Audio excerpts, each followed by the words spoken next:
Bonjour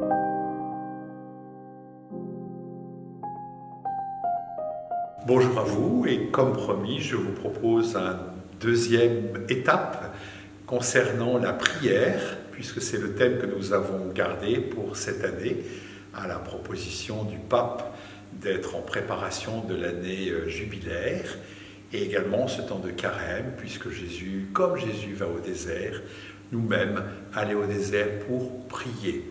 Alors dans la première vidéo, je l'ai proposé d'être dans une prière véritablement de louange, c'est-à-dire de nous mettre en présence de Dieu, de réaliser qu'il est là. Et c'est toujours ce temps-là qu'il faut honorer en premier, me semble-t-il. Et puis aujourd'hui, je voudrais vous parler de la prière d'oraison. Alors la prière, comme je le disais, est une respiration et comme quelque chose qui n'est pas optionnel, mais qui est demandé à tous. Prier est important pour pouvoir avoir cette vie intérieure. Alors certes, on peut être dans la louange pour nous sortir un peu de nos préoccupations et ensuite avoir un chemin d'intériorité, on va appeler aussi une prière d'oraison, aller jusqu'à une prière d'oraison.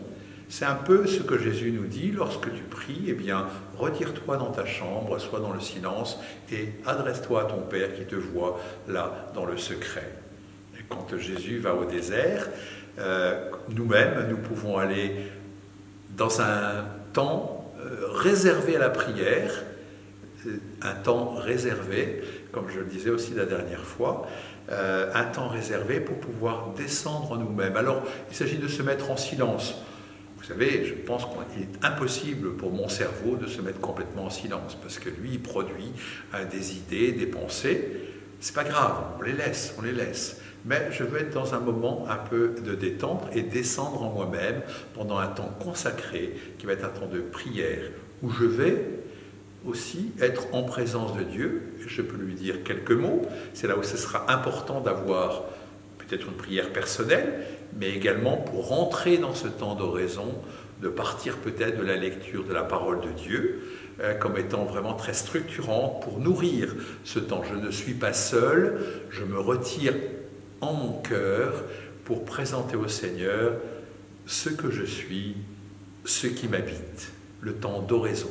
Alors certes, l'oraison est un temps personnel. Ceci dit, si je vais dans l'église, on est plusieurs, on décide de prier le Seigneur, va véritablement être dans un temps d'oraison, je veux dire pas partagé, puisqu'on ne partage pas ce que nous vivons, mais ensemble en prière d'oraison.